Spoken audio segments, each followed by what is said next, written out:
इंद्रियाणि ऋषिकेशा प्राणान् नारायणो वधुः श्वेतद्वीपपते स्थितं मनो योगेश्वरो वधुः। मेरे कान्हा के मन की रक्षा है योगेश्वर तुम करना।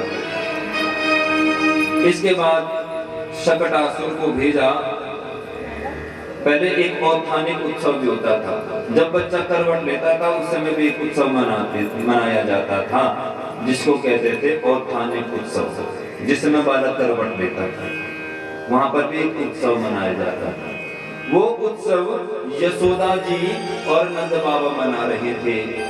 कंस ने इस समय शकटासुर को भेजा। भगवान ने शकट रथ में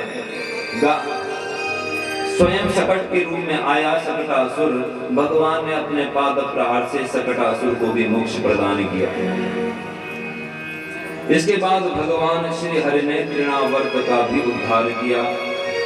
एकदा अंकमारूढ़ं दादयन्तीं सुतं सतीं गरिमाणं शिशोर्बोधुं नसेहे गिरिकूटवत्।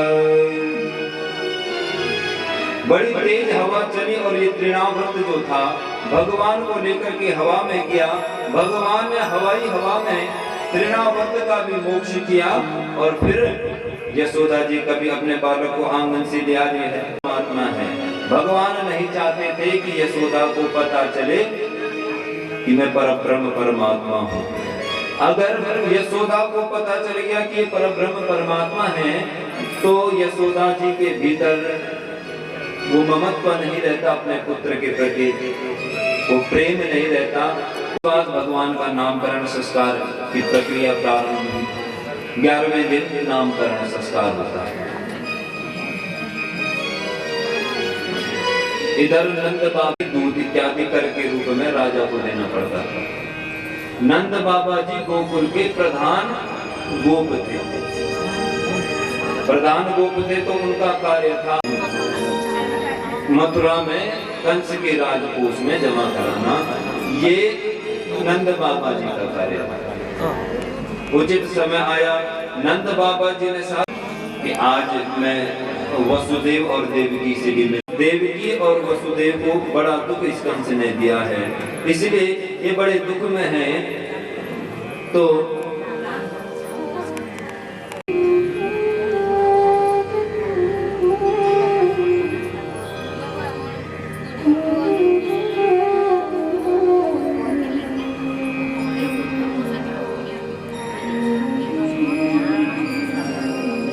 नंद बाबा वसुदेव जी के पास गए और कहने लगे, वसुदेव जी ये कंस बड़ा अत्याचारी है, बड़ा क्रूर है, इसने आपके पुत्रों को एक एक करके मारा है और ये प्रारब्ध का खेल है। अब तो आपके जीवन में अब थोड़ा संयम है, थोड़ा आपका जीवन स्थिर हो जाएगा, आप चिंता मत कीजिए। सज्जनों, हम सुख में किसी के यहाँ जाएं ना जाएं, लेकिन दुख में हर किसी के सांत्वना दें, क्योंकि दुख में व्यक्ति को ज्यादा आवश्यकता पड़ती है, सुख में उतनी आवश्यकता नहीं पड़ती है। इसलिए नंद बाबा जी समझ गए कि इस समय वसुदेव जी बड़े दुखी हैं, तो इनको थोड़ा समझाना, इनको थोड़ा सांत्वना देना, इनको थोड़ा धैर्य देना मेरा कर्तव्य है। वसुदेव जी जानते थे कि मेरा पुत्र नंद बाबा के यहाँ पढ़ रहा है, नंद बाबा के यहाँ पढ़ रहा है, और हर कोई चाहता है कि उसके पिता का नाम पुत्र के साथ जुड़े। मैंने सुना आपने बहुत बड़ा जन्मोत्सव मनाया उसका। नंद बाबा जी ने कहा जन्मोत्सव भी बनाए, लेकिन उसके बाद कैसी कैसी विपत्तियां आई। कभी बड़े से बड़े राक्षस उस दिन से गोकुल में आने लगे। नंद जी ने कहा तब से तो हम बड़े कष्ट में। बोले अब कल पर उसी की तैयारी चल रही है। वसुदेव जी ने कहा कि सुनो, आप संस्कार कर रहे हो तो संस्कार में लोक व्यवहार को ज्यादा महत्व मत देना, संस्कार को ज्यादा महत्व देना। हम सज्जनों आजकल कोई भी संस्कार कर रहे हैं, उसमें लोक व्यवहार को ज्यादा महत्व देते हैं, और जो मुख्य संस्कार है उसको किसी भी प्रकार का महत्व नहीं देते हैं।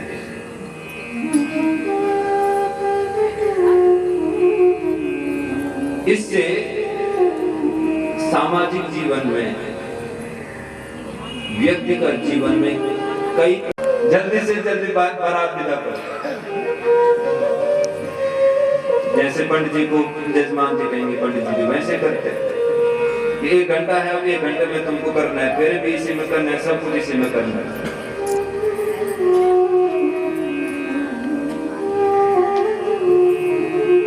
वसुदेव जी ने कहा कि नंद जी देखो हमको नगवाले, हम तो आप उसका परिचय दीजिए।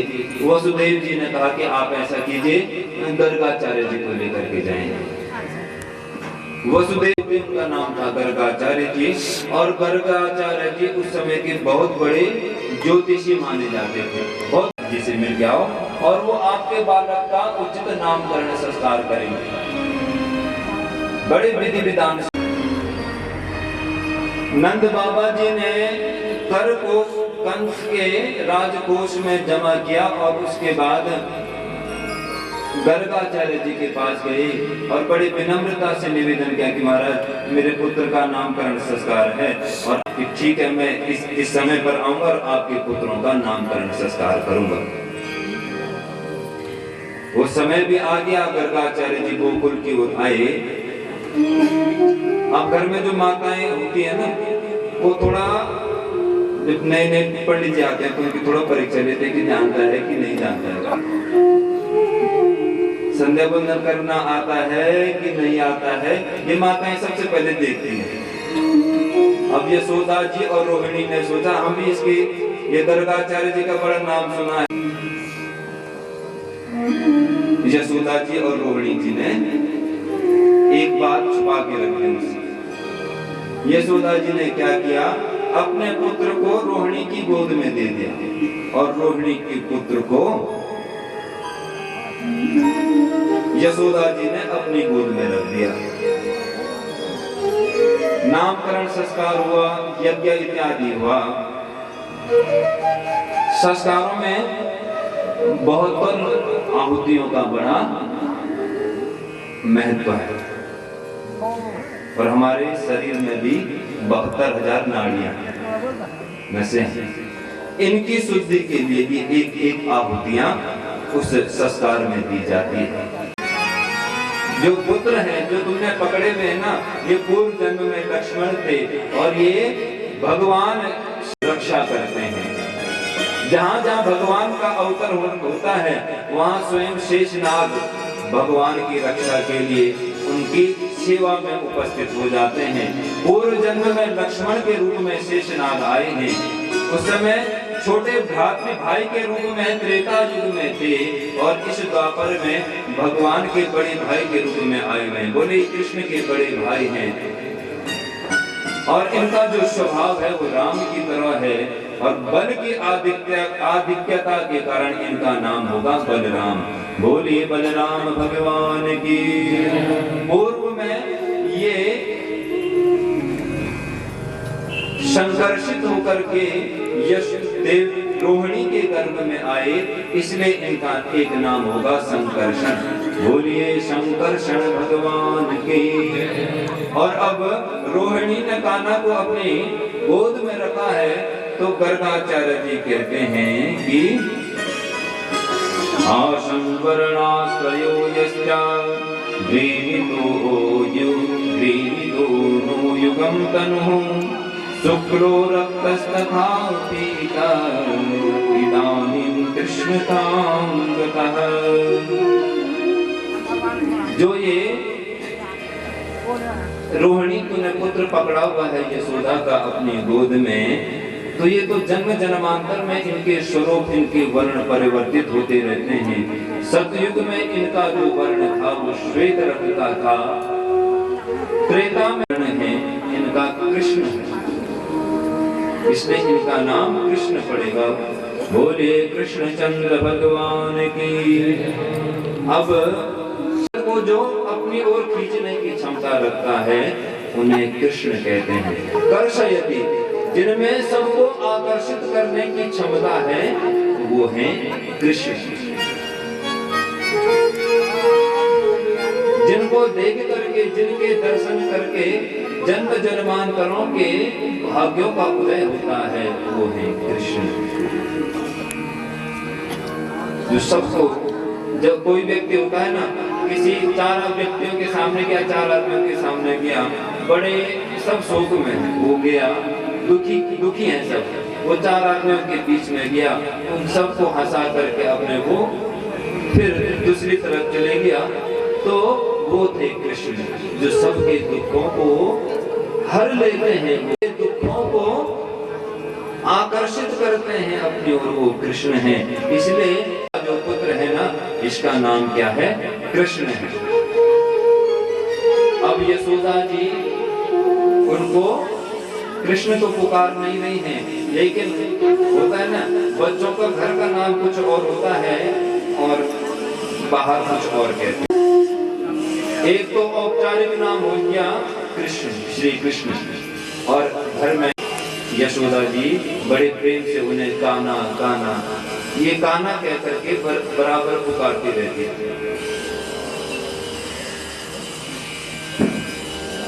अब कान्हा जी धीरे धीरे करके अब बड़े हो रहे हैं। अब और खाने का उत्सव भी हो गया, सर्व कुछ हो गया। अब घुटने के बल कान्हा जी अपने आंगन में रोटी का एक टुकड़ा देती हैं, उस टुकड़े को लेकर के कान्हा जी आंगन में घूम रहे हैं।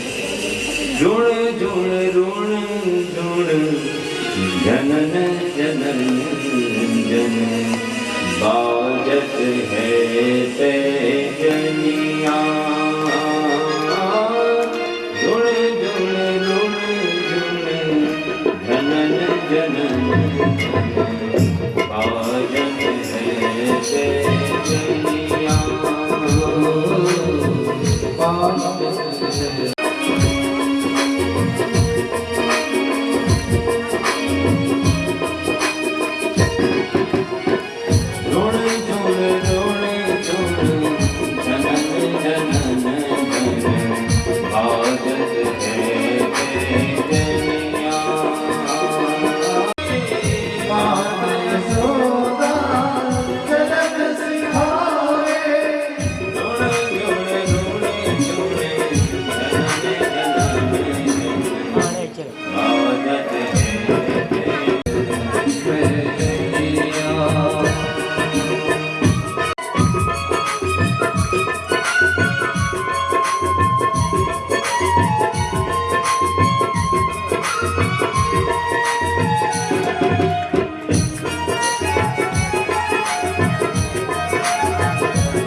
पूरे ब्रह्मांड को चलाते हैं, जिनकी कृपा से पूरा ब्रह्मांड की गति बनती है,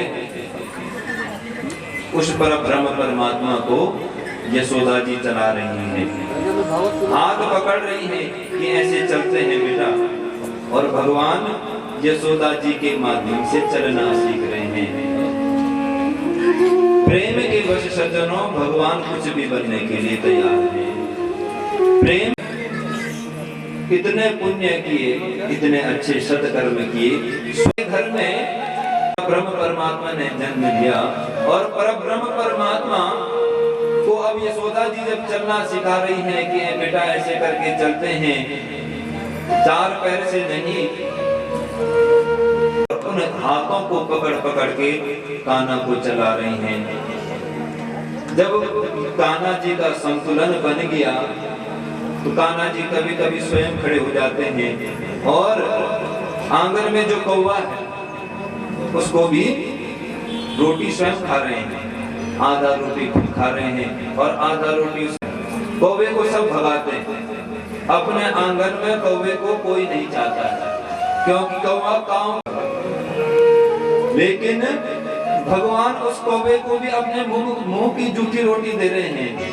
आधा खुद खा रहे हैं और आधा उसको भी खिला रहे हैं। उसने भी पूर्व जन्म में कुछ अच्छा कार्य किया होगा, तो आज उसके हाथ जैसे जैसे कान्हा जी बड़े हो रहे हैं वैसे वैसे संपूर्ण, पहले तो अब नंद बाबा जी और यशोदा को ही आनंद की अनुभूति करवा रहे हैं, को सबको उस आनंद की रसभूति आनंद अनुभूति करवा रहे हैं।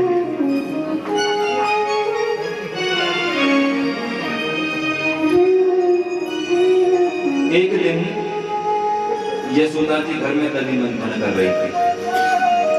एकदा गृहदासीषु यशोदा नंद गेहिनी गर्माशु निर्ममन्त स्वयं दधि।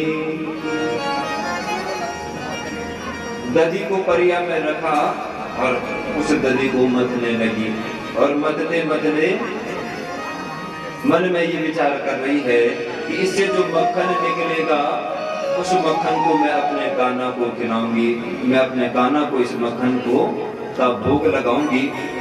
इतने में कान्हा जी भी आ गए और कान्हा जी को अपनी गोद में बैठा, और जिस प्रकार माँ का वात्सल्य पुत्र के साथ होता है उसी तरह यशोदा जी कान्हा जी के बालों को सहला रही है, सिर को सहला रही है,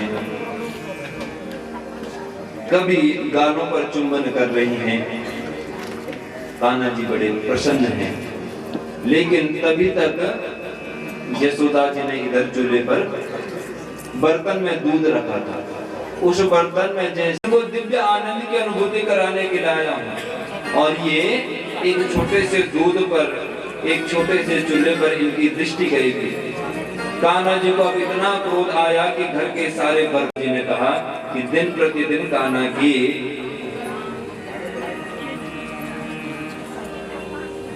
शैतानियां बढ़ रही हैं दिन प्रतिदिन। अगर इसको ज्यादा लाड प्यार देंगे तो ये बड़े होकर के बिगड़ भी सकता है। कान्हा जी गोपन्नदानाय ममाप योगिनं क्षेमं प्रविष्टुं तपसेरितं मनः। कामाद यष्टिम, यष्टिका को लेकर के यशोदा जी कान्हा जी के पीछे भाग रही हैं, और कान्हा जी ने इतना भगा दिया यशोदा जी को, कभी इधर कभी उधर। अंतिम में जब भगवान पकड़ में नहीं आए तो यशोदा जी एक जगह पर थक हार करके बैठ गए। कान्हा जी स्वयं यशोदा जी के पास आए, स्वयं आकर के कहने लगी, माँ तुझे मुझे बांधना है तो कहीं पर भी बांध दे। यशोदा जी ने रस्सी निकाली और रस्सी से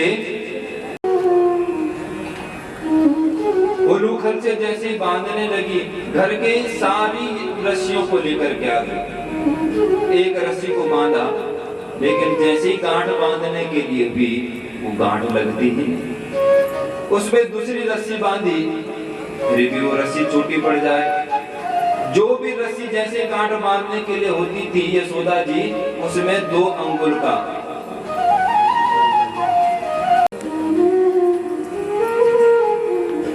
यशोदा जी समझ नहीं पाई क्यों बार बार 2 अंगुल ये रस्सी छोटी पड़ जा रही है। सज्जनों, भगवान को अगर बांधना है तो भगवान को क्रोध से कभी नहीं बांधा जा सकता है। और भक्त यदि भगवान को बांधना चाहे तो उसमें 2 कमियां हमेशा आती हैं। भक्त भगवान को तब तक नहीं बांध सकता जब तक भगवान के स्वरूप का ज्ञान न हो और दूसरा, जब तक भगवान की कृपा नहीं होती है तब तक भगवान बंधते नहीं है। बिनु सत्संग विवेक न होई, राम कृपा बिनु सुलभ न सोई।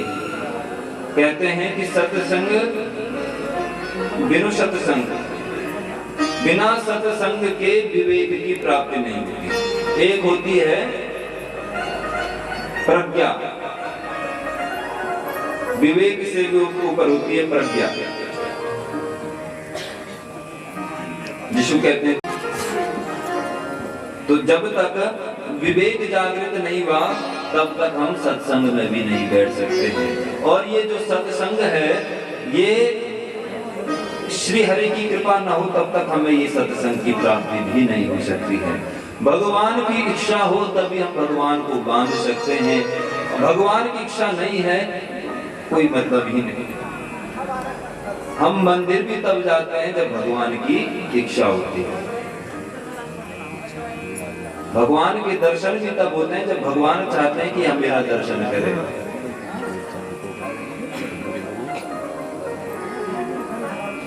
दूसरा, अगर हम रजोगुण और तमोगुण को लेकर के भगवान को बांधने का प्रयत्न करें, तमोगुण का अर्थात यशोदा जी क्रोध के भाव को लेकर के भगवान को बांधने का प्रयत्न कर रही थी। भगवान को बांधना है, या तो भगवान बंधते हैं प्रेम से, या तो जहां हमारे भीतर की अभिवृत्तियां जब उसमें शुद्धता आने लग जाती है, मन के अवगुण जब साफ होने लगते हैं तो भगवान बंधते हैं। इसीलिए प्रार्थना वेदना से वंदना बनी हुई है। जब हमें वेदना होती है, जब हम कष्ट होते हैं ना, हम सुबह वंदना करते हैं भगवान की, तो वेदना से वंदना होती है। हम जब वेदना में रहते हैं, कष्ट में रहते हैं, तब वंदना होती है भगवान की। जब यशोदा जी ने हाथ खड़े कर दिए, मुझसे अब नहीं होता है, तो कान्हा जी ने कहा कि माँ तुम थोड़ा दूर हो जाओ, मैं खुद ही बंध जाता हूँ। भगवान ने स्वयं उस रस्से को बांधा और कहा कि माँ अब तो ठीक है ना? बोले हाँ ठीक है। भगवान की लीला का सर्जनों कोई आभास नहीं, भगवान किस लीला के माध्यम से क्या फल दे दें, भगवान क्यों बंधे हैं, इसके पीछे भी एक कारण है। पूर्व जन्म में, पूर्व के समय में कुबेर के 2 पुत्र थे, मणिग्रीव और नलकूबर।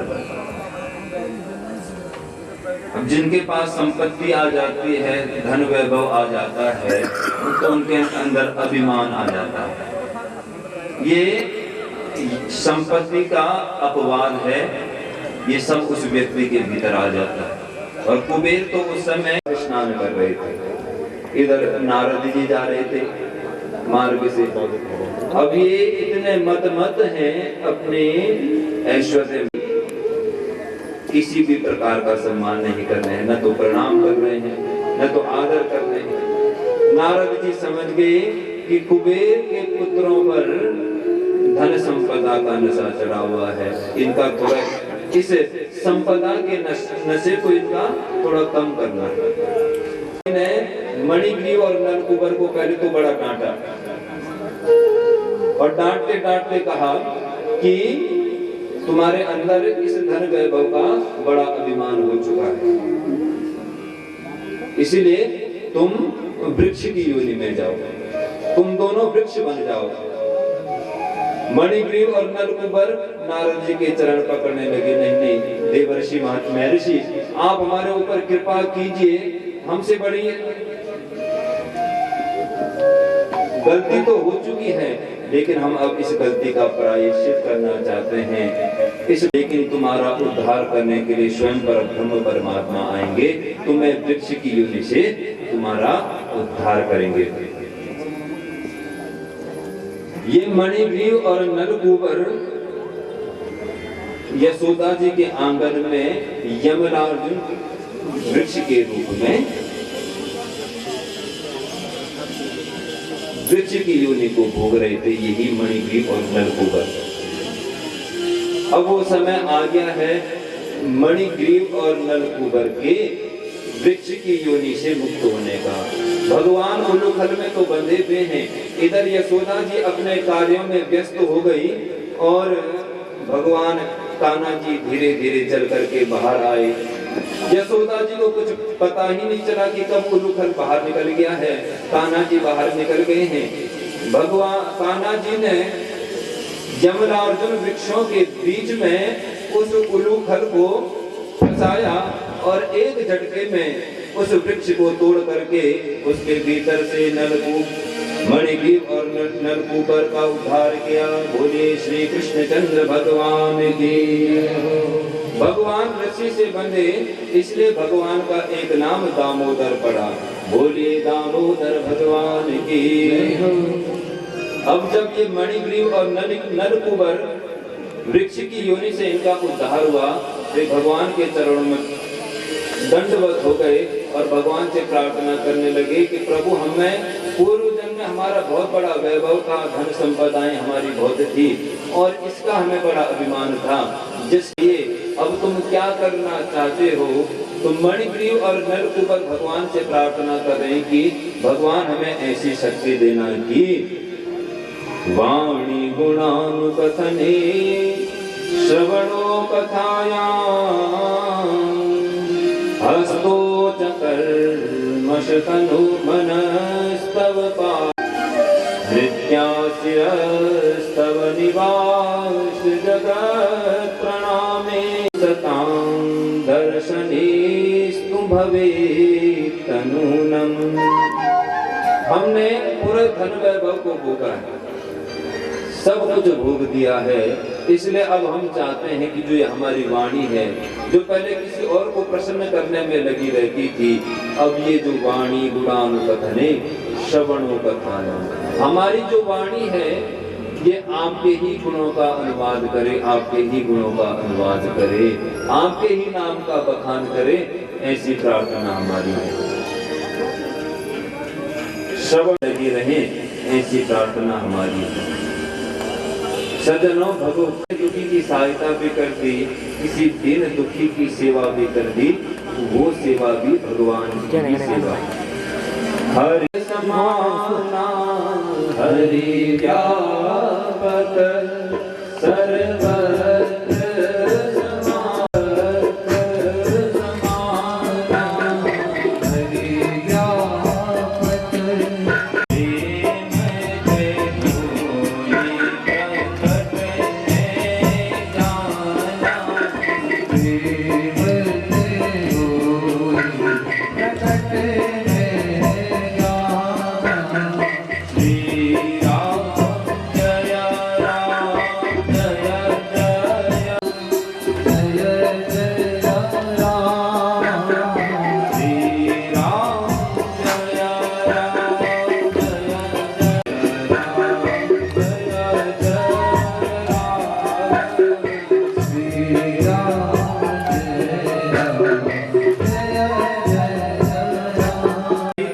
हर जगह व्याप्त हैं, हर किसी हम सब में भगवान का निवास है।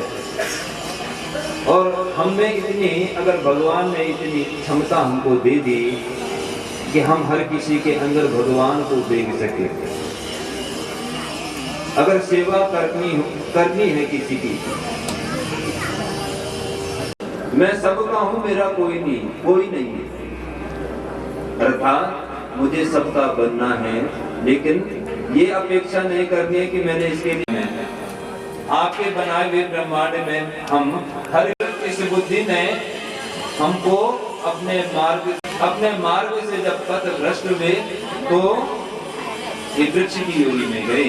इसलिए इस बुद्धि में अब आपका निवास होना चाहिए। स्मृत्यां निवास शिरस्तव निवास जगत प्रणामे, इस स्मृति में, इस बुद्धि में आपका निवास होना चाहिए। दृष्टिम सताम दर्शनेस्तु भवेत्, और हमारी दृष्टि ऐसी होनी चाहिए कि हर जगह आप ही हमको ऐसी कृपा हमारे ऊपर करते हैं। ऐसी दृष्टि सज्जनों बनानी चाहिए। कृष्ण जन्म तो कृष्ण और ना बने तो प्रयास तो कर सकते हैं। हम बड़े भले बहुत बड़ी बड़ी बातें कर रहे हैं, अगर हम भागवत जी का 100% में 0.0 सफल है। ये जो हमारे भीतर के अवगुण हैं, ये दुर्गुण हैं, न जाने कितने जन्मों से इन दुर्गुणों से हम लड़ रहे हैं, इन अवगुणों से हम लड़ रहे हैं। न जाने किस प्रारब्धवश कौन से दंड के कारण हम इस समय इस दुनिया में आए हुए हैं और अपने दुखों का भोग कर रहे हैं। संसार ही दुखालय, गीता में कहा गया है, संसार जो है वो दुखों का आलय है और न जाने कोई किसी न किसी रूप में इस दुख का भाजन कर रहा है, भोग कर रहा है। लेकिन फिर भी परमात्मा की दया है कि समय समय पर परमात्मा हमें मार्गदर्शन करते रहते हैं। हम इस प्रकार बने नहीं, लेकिन अगर हम प्रयास करें तो हमारी बात मणिग्रीव और नलकूबर अपने अपने रूप की होगी। बोलिए श्री कृष्णचंद्र भगवान की। आइए कुछ क्षण श्री हरिनाम संकीर्तन, इस कथा में आगे प्रवेश करेंगे।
भगवान किसी को दंड नहीं देते।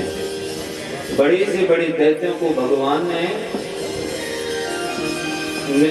उनका उद्धार किया और उनके आत्म प्रकाश को स्वयं में मिलाया। जैसे जैसे कान्हा जी बड़े हो रहे हैं, वैसे वैसे अब उनकी लीलाएं भी धीरे धीरे करके बढ़ रही है। अब कान्हा जी इतने सामर्थ्य हो गए कि बड़े कमजोर, सबको कुपोषण हुआ है। बोले इतने पतले क्यों? बोले क्या करें, हमारे घर में जो जितना भी दूध दही घी इत्यादि होता है, उसे तो हमारे पिताजी हमारे माताजी कर के रूप में मथुरा की ओर भेज देते हैं।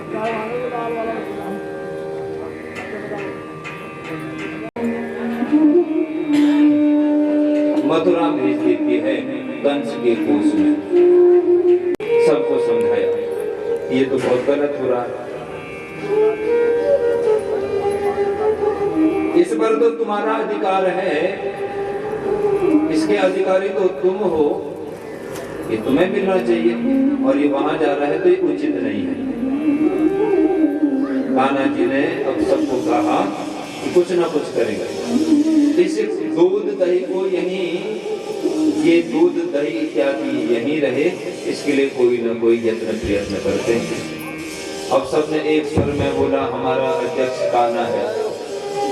हमारा नेता कैसा हो? कान्हा जी जैसा।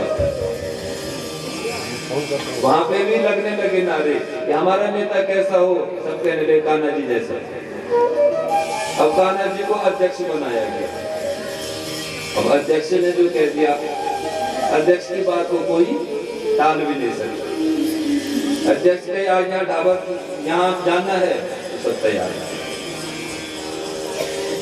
अब समय चुनाया गया, हर दिन मक्खन की चोरी करनी है, देख के आ जाओ कैसे स्थिति कैसी है।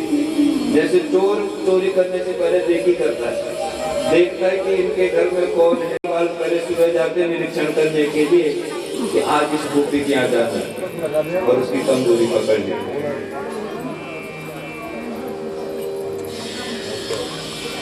अब एक दिन कान्हा जी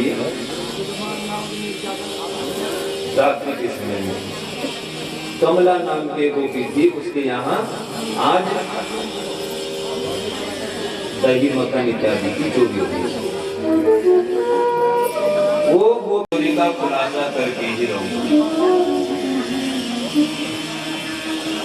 समझ गए कि आज मेरे घर में डाका पड़ने वाला है दही मक्खन की चोरी का। रात भर सोई नहीं। रात्रि के समय कान्हा जी आए खिड़की के रास्ते और दही की मटकियां फोड़नी शुरू की। एक मटकी फोड़ी, दूसरी मटकी फोड़ी, सब दही दूध पी रहे मान लो। जैसे तीसरी फोड़ने लगी तब तक उसको गोपी ने उजाला करके पकड़ लिया। कृष्ण कान्हा जी को पकड़ लिया और हाथ पकड़ करके कहने लगे कि आज इस चोरी का खुलासा हो चुका है। आज यशोदा को बता के रहूंगी कि तेरा पुत्र कितना नटखट हो चुका है, तेरे पुत्र के कारण हम सब लोग कितने परेशान हैं। यशोदा जी को बता के रहूंगी, यशोदा जी को बता के रहूंगी। उस मंडली में था, उस मंडली का सदस्य उसका पुत्र भी है। कृष्ण कान्हा जी उस गोपी के बालक को कह रहे हैं अगर आज चोरी का खुलासा हो गया ना तो सब पकड़े जाएंगे। सब है वो सबका नाम बताता है। तो कृष्ण ने कान्हा जी ने कहा कि मैं पकड़ में आ गया तो तेरा भी नाम आएगा, इसका भी नाम आएगा, सबका नाम आएगा। समझ गया। कान्हा जी ने झट से अपना हाथ छुड़वाया और उस गोपी के हाथ में उसके पुत्र का हाथ दे दिया। और गोपी की तो आंखें बंद है, वो चल रही आगे, चलते चलते आगे की ओर गई और आंख बंद करते करते यशोदा जी के सामने आ गई। देख तेरे पुत्र देख आजकल कैसे करके चोरी कर रहा है। अरे इसने तो सारे गांव में तमाशा मचाया हुआ है। बोले आज और दिन तू कहती थी ना कि सबूत लाओ, देख आज मैं पकड़ के ले आई। यशोदा जी हंस रही है। अरे सबूत है क्या? बोले ये देखना ये तेरा पुत्र है। बोले तेरा पुत्र? ये तो तेरा पुत्र है। और इधर कान्हा जी पीछे के रास्ते अपने घर की ओर आ गए। बोलने लगे देखा माँ ये सब मेरे को फंसाना चाहते हैं। इनकी ये ही है कि मुझे किस तरीके से बदनाम करें, कैसे करके बदनाम करें। ये बदनाम को देख करके अब जब कंस बड़े बड़े दैत्यों को भेज रहा था, राक्षसों को भेज रहा था गोकुल में, तो सब गोपियों ने और ग्वाल बालों की एक सभा बनी। उस सभा में सबने कहा कि अब ये गोकुल हमारे लिए रहने के लिए उचित नहीं है, इस स्थान को हमको छोड़ देना चाहिए। और सबने एक नए स्थान का चुनाव किया। वो चुनाव किया गया वृंदावन। गोप वृंदा महोत्पातान अनुभूय गृहस्वने नंदादय समागम्य व्रजकार्यममन्त्रयन् वनं वृंदावनं नाम पशव्यं नवकाननं गोप गोपी गवां सेव्यां पुण्यादि तृणवीर्भम्। अब सब बाल बाल गोप सब बैलगाड़ी में अपना सारा सामान रख करके वृंदावन की ओर निकल गए। वृंदावन में जाकर के अब सबने अपने लिए वहां पर कुटिया इत्यादि बनाए, अपने घर बनाए और अब वहीं पर सब निवास करने लगे। सारा गोकुल वृंदावन में स्थानांतरित हो गया, गोकुल को छोड़ दिया गया। कान्हा जी यहाँ भी अपनी बड़ी विचित्र विचित्र लीलाएं कर रहे हैं। एक दिन कान्हा जी ने, अध्यक्ष जी ने कहा कि सब आजकल हम ऐसा करेंगे, सामूहिक भोजन करेंगे, सब एक साथ भोजन करेंगे और सबको कुछ न कुछ अपने घर से व्यंजन बना करके ले आना है। ग्वाल बाल समझ गए ये हमारा मित्र तो है, लेकिन ये मित्र के साथ ये परब्रह्म परमात्मा के जैसे इसके भीतर गुण है, इसके भीतर दया भी है, कितना सोचता है हमारे बारे में। ये कान्हा हमको कुछ नहीं मिल रहा था, हमारे माता पिता भी हमको दूध मक्खन इत्यादि देने में डरते थे, ये उसके लिए भी लड़ा और हमको खिलाने के चक्कर में इसने किस प्रकार की योजनाएं बनाई हैं। इसलिए ये हमारा मित्र तो है, साथ ही साथ ये परब्रह्म परमात्मा का स्वरूप है। बड़ा प्रेम सब ग्वाल बाल कान्हा जी से करते थे।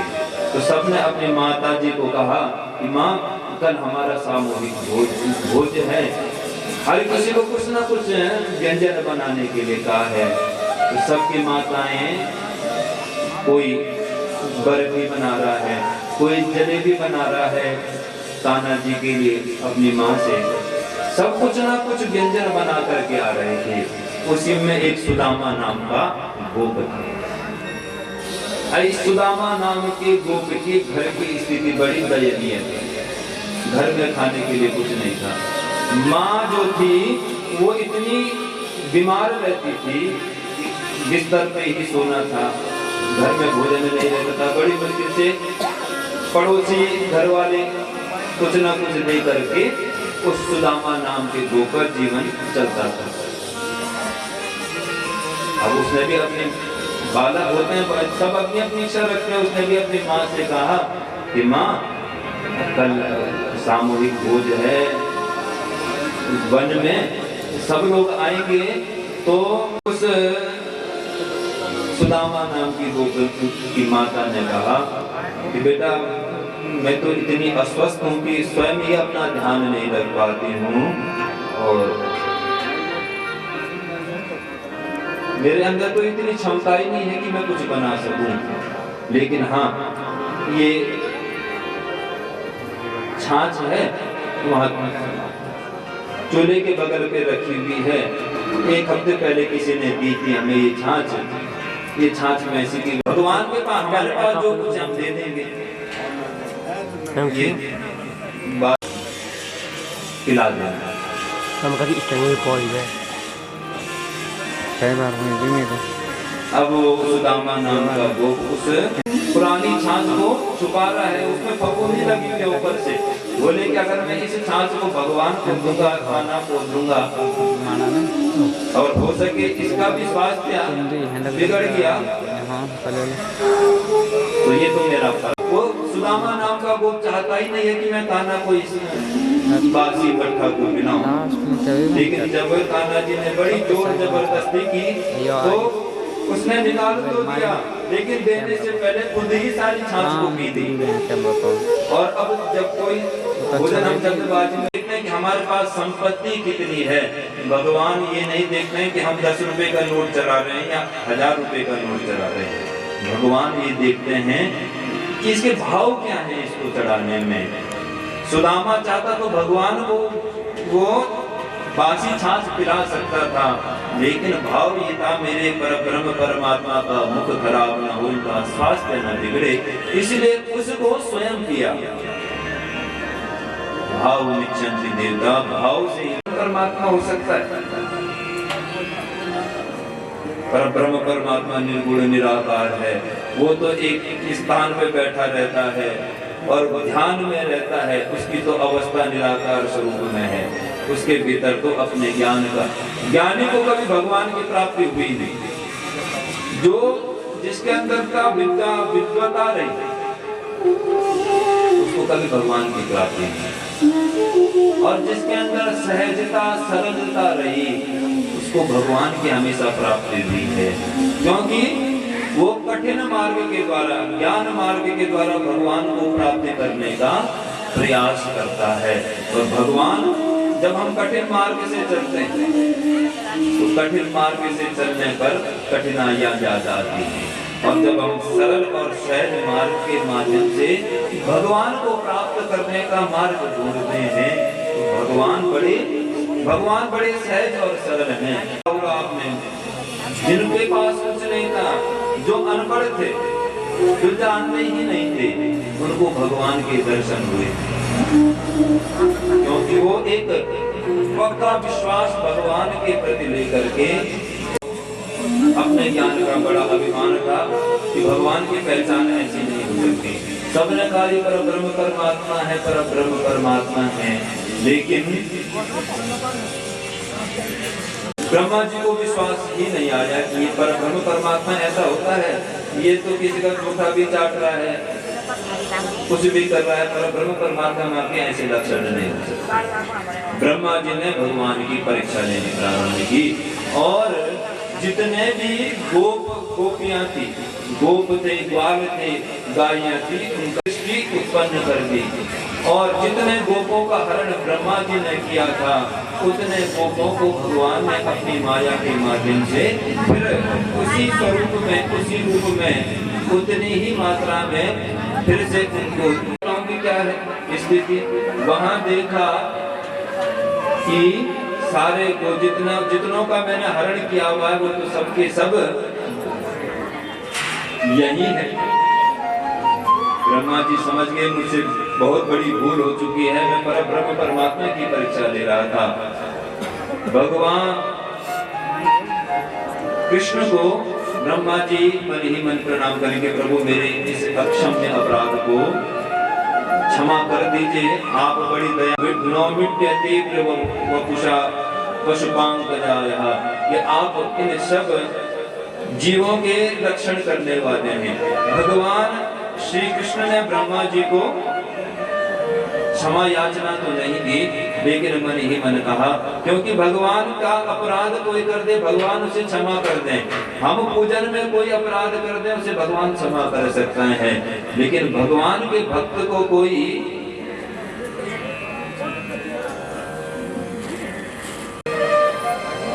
वो कभी क्षमा नहीं करते हैं। ब्रह्मा जी की भी भगवान ने परीक्षा ली। वहां देखा ब्रह्मा जी जब अपने लोग को गए तो वहां कोई दूसरा ब्रह्मा बैठा हुआ उनके सिंहासन पर।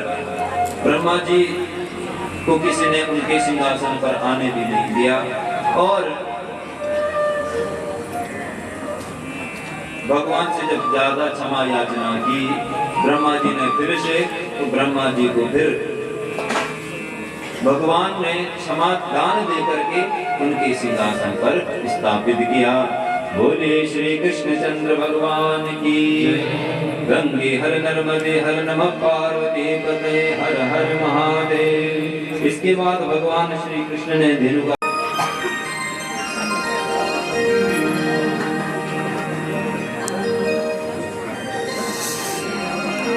कालिया नाग की कथा है।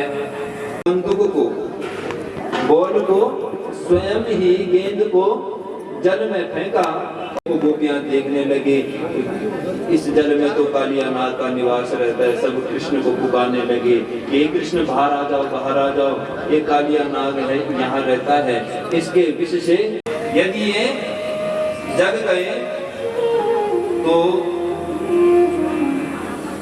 तुम्हारा प्राणों को ले सकते हैं, इसीलिए तुम यहाँ से जल्दी निकल जाओ। कान्हा जी ने कहा कि मैं तुम्हारे ही पति से लड़ने के लिए आया हूँ। ये आवाज कालिया नाग ने जैसे ही सुनी तो कालिया नाग कान्हा जी के साथ बड़ी बड़ी बातें करने लगा, अरे के साथ युद्ध करूं इसलिए तुम यहाँ से लड़ो। बोले जो वीर होता है, कान्हा जी कहने लगे जो वीर होता है वो बातों से नहीं, वो हाथ पैर से लड़ता है। अगर तुझ में शक्ति है तो मेरे साथ लड़ो। जब इस चेतावनी को कालिया नाग ने सुनी तो कालिया नाग कान्हा जी के साथ युद्ध करने के लिए तैयार हुआ और कान्हा जी बड़ी आसानी से, बड़ी सहजता से कालिया नाग के हजारों फनों पर नृत्य कर रहे हैं।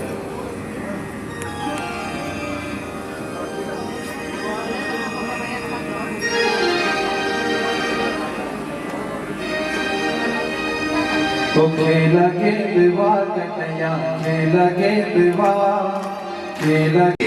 बोले हमको इस गोवर्धन के पूजन का विधि विधान भी पता नहीं है, किस प्रकार पूजन करना है। बोले वो सब मैं बताऊंगा कैसे करके करना है, क्या करना है। एक दो रात पहले सारे गांव वालों को कह दिया कि भोग बनाओ। 56 प्रकार के भोग बनाए गए और गोवर्धन पूजन सब भोगों को पा रहे हैं। ये स्थिति जब इंद्र ने देखी तो इंद्र को बड़ा क्रोध आया। अब जिसको हमेशा सम्मान मिला होता ही, जो हमेशा हमको प्रणाम करता है 2 दिन हमको प्रणाम नहीं करता है, तो हमारे मन में एक धारणा बन जाती कि ये तो हमको हमेशा पहले प्रणाम करता था, अब क्यों नहीं करता। उसके प्रति हमारी दृष्टि बदल जाती है। कुछ ना कुछ तो बात है, या तो ये हमसे परेशान है, या तो ये हमारे स्वभाव से इसको किसी न किसी प्रकार से परेशानी है। इंद्र बड़ा क्रोधित हुआ और उसने सांवर्तक नाम के मेघों को वृंदावन में भेजा। गणम सांवर्तकम नाम मेघानां चांदकारिणम् इंद्र प्राचोदयत् क्रुद्धो वाक्यं चाहेशमायुतः। सांवर्तक नाम के यहाँ ऐसे लगने लगा कि वृंदावन सारा डूब जाएगा, बाढ़ में परिवर्तित हो जाएगा, सबके घर टूट जाएंगे। सब कान्हा के पास आएंगे, कान्हा देख आज तूने कहा कि गोवर्धन का पूजन करो, देखो कैसी हानि हो गई है, सब लोगों के ऊपर कितनी बड़ी विपत्ति आ गई है। कान्हा जी ने कहा कि अगर तुम्हें विपत्ति भी आ गई है तो उन विपत्तियों से भी मैं बचाऊंगा। बोले चलो, जिस गोवर्धन पर्वत का हमने पूजन किया है, जिसको हमने पूजा है, वही अब हमारी रक्षा भी करेगा। सबको लेकर के गोवर्धन पर्वत के सामने गए और कान्हा जी ने गोवर्धन पर्वत को अपनी छोटी उंगली में उठा करके सारे गोप वालों को कहा कि आप सब इस गोवर्धन पर्वत के नीचे रहिए और सब भगवान के सपोर्ट।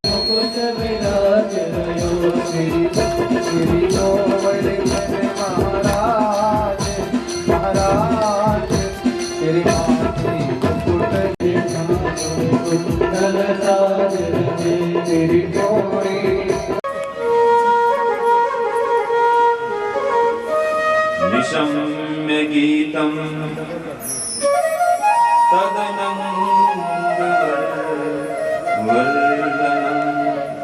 व्रज स्त्रिया कृष्ण विहित मानसा आजमन्योदमलक्षितोद्यमः सयत्र। लेकिन काम सबको हरा सकता है, लेकिन काम ने आज तक परब्रह्म परमात्मा को नहीं हराया। पूर्व में भी देवादिदेव महादेव ने कामदेव को भस्म किया था। कामदेवादिदेव महादेव की तपस्या को भी भंग नहीं कर पाया। और इधर उसने सोचा कि भगवान के दिव्य स्वरूप है, भगवान श्री कृष्ण का दिव्य स्वरूप है। आज मैं भगवान पर अपने 5 बाणों की बौछार करता हूँ। मारण, मोहन, उच्चाटन, सम्मोहन, वशीकरण, ये कामदेव के 5 बाण हैं। इन बाणों के माध्यम से काम किसी पर भी अपने बाणों का प्रहार करके उसको हराता है। हो गया और भक्ति भाव भी जागृत हो गया। सब जैसी शरद पूर्णिमा के दिन की बात है। गोपियां बिना सजे, कोई गोपियां सजने का प्रयत्न कर रही हैं, लेकिन उन्हें किसी भी प्रकार का कोई भी आभास नहीं है, होशो हवास नहीं है कि सजना कैसे। एक गोपी मांग आगे से भरनी और पीछे से मांग भरनी। एक गोपी चुटिया बना रही है तो चुटिया आगे की तरफ बनाएगी। कोई गोपी वस्त्र पहन रही है तो जहां वस्त्र लगना वहां नहीं पहनने, उल्टे वस्त्र पहन करके भगवान के समक्ष प्रस्तुत हो गई। एक गोपी काजल आंखों पे लगाती तो आंखों पे काजल नहीं लगा रही है, वो होठों पे काजल लगा रही है। वो ऐसी अवस्था में दौड़ती दौड़ती वो कृष्ण जी के समक्ष प्रस्तुत हो गई। सारी गोपियां आई हो तो सारे हमारे पति देव जो हैं वो सब तुमको लांछन लगाएंगे कि रात रात को कहाँ गई, इस मध्य रात्रि में तुम पर लांछन लग सकता है, इसलिए तुम अपने अपने घर को जाओ। तो गोपियों ने कहा कि वो तो हमारे पति हैं, लेकिन आप तो हमारे परम पति हैं, आप तो सारे जगत के पिता पति हैं, जगत पति हैं। तो सिर्फ इस शरीर के पति जगत पति हैं, आप तो जगत के पति हैं। आप जगत पति हमको मिल गए तो ऐसे पति अगर हम पर लांछन लगाएं, कलंक लगाएं, तो प्रभु हम उस कलंक को सह सकते हैं, लेकिन आपको नहीं छोड़ सकते। हम उस कलंक को, हमको जीवन भर कोई इस प्रकार की बातें कहे, हम उसको सहेंगे, लेकिन प्रभु हम आपको छोड़ करके नहीं लेंगे। भगवान श्री कृष्ण ने अब गोपियों के साथ दिव्य रास रचा। भगवान गोपियों के साथ नृत्य करने लगे। नृत्य करते करते भगवान इतने उन्मत्त हो गए कि गोपियों के साथ कभी एक गोपी के साथ नृत्य कर रहे हैं, कभी दूसरी गोपी के साथ नृत्य कर रहे हैं। नृत्य करते करते भगवान भी अपने होशो हवास में दिखाने के लिए कि मैं भी तुम्हारे जैसा हूँ, मुझ में और तुझ में किसी भी प्रकार का अंतर नहीं है, ये दिखाने लगे। तभी तक कुछ गोपियों को अहंकार हो गया, अभिमान हो गया कि देखो हमने उस परब्रह्म परमात्मा को अपने साथ, उस परब्रह्म परमात्मा को हमने नचा दिया, उस परब्रह्म परमात्मा को हम नचा रहे अपने साथ। हमारी कितनी बड़ी भक्ति है, कितनी श्रेष्ठ भक्ति है। जब भगवान को ये पता चला कि गोपियों के भीतर अभिमान आ गया है, भगवान वहां से तुरंत गायब हो गया। अब गोपियां जो नृत्य कर रही थी, धीरे धीरे उनका जो सुख था वो दुख में परिवर्तित होने लगा। भगवान को ढूंढने लगी। एक गोपी वन वन में जा रही थी। अब गोपियों को खुद की सुध बुध नहीं है। एक गोपी तुलसी से पूछती है, अरे तुलसी तूने हमारे कृष्ण को देखा? तो दूसरी गोपी कह रही है, ये क्या बताएगी हमें, ये तो कृष्ण को, इसके तो पति हैं वो, और कौन है ऐसी कि जो अपनी सौतन रखना चाहती है। तुलसी नहीं बताएगी कि कृष्ण कहाँ है। वहां से भी आगे निकली गोपियां। तो अब जब गोपियां जैसे प्राण त्यागने के लिए भी, भगवान की कुछ गोपियां भगवान की ही लीलाएं करने लगी। एक गोपी पूतना बनती है तो दूसरी गोपी कृष्ण बनकर के उसके स्तनपान कर रही हैं, भगवान की सारी लीलाओं को याद कर रही हैं। कुछ गोपियां कालिया नाग बन जाती हैं और एक गोपी उनके फनों पर मत रही है। इस प्रकार कालिया नाग की कथा को याद कर रहे हैं। इस प्रकार भगवान की हर लीलाओं को याद कर रहे हैं। अब जब ये लीलाएं भी समाप्त हुई, भगवान को याद करते करते गोपियां जब अपने प्राणों का त्याग करने ही वाली थी, तो अब हृदय से भगवान को स्मरण करने लगी, प्रभु हमारा अंतिम समय आ गया है, अब तो आप हमें दर्शन दीजिए। गोपियां बड़े प्रेम से भगवान का गान करते हुए कहते हैं कि जयति देवी जन्मना प्रजा श्रयत इंदिरा